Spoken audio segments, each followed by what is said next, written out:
ចាគឺរូបនាងខ្ញុំម្ដងទៀតហើយបងប្អូនទាំងអស់គ្នាចាសូមជូនចម្រៀងមួយបទទៀតដែលមានឈ្មោះថាពាក្យមិនពិតណាចា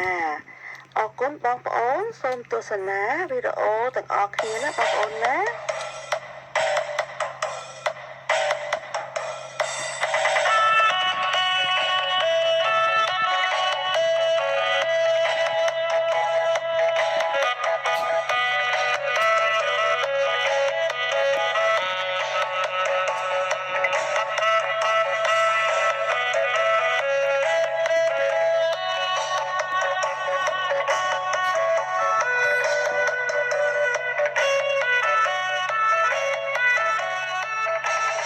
មិនពិន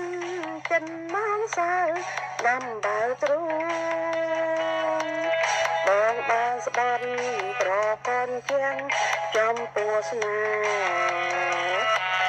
អូនជាស្មងគ្មានកែប្រែកំពុងបងមួយ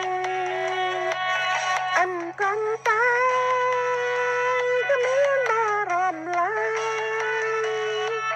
tiếngមិនពិនកិនមិនដល់ខ្វល់អរ៉ាចាងស្ដាំហើយព្រឹងអិនស្បារងតុងខាក៏ផ្លាស់ចិត្តផ្លាស្នេហាមកបងរូបស្រីគ្មានអាឡាយដល់ចិនស្រីទេជុកក្នុងទ្រូងឈឺបែងដងដោយសាសនាអនសង្ឃឹមអញលយញឹមដាំបងទៀតហើយលួងចិនដាលួងស្នេហាអស់មួយជីវិតអរក្តីរំពឹងថាបានជួបស្នេហ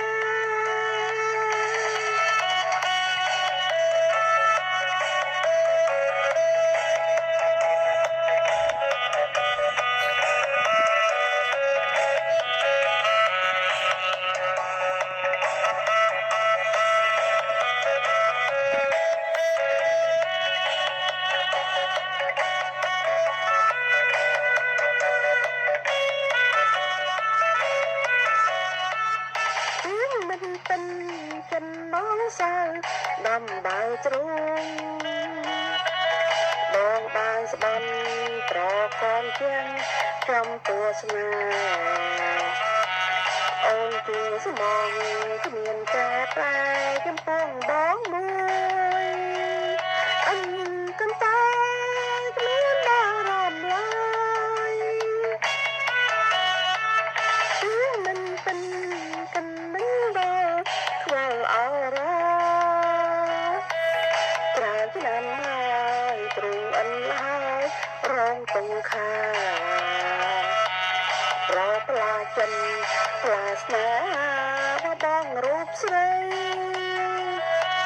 គ្មានអាឡាយដល់ចិនស្រីទេចិត្តក្នុងទ្រូងឈឺបែងដងដោយសាសនាអង្គសង្ឃឹមបានញញឹមដាំបងទៀតហើយលួងចិនដាលួងស្នេហាអស់មួយជីវិត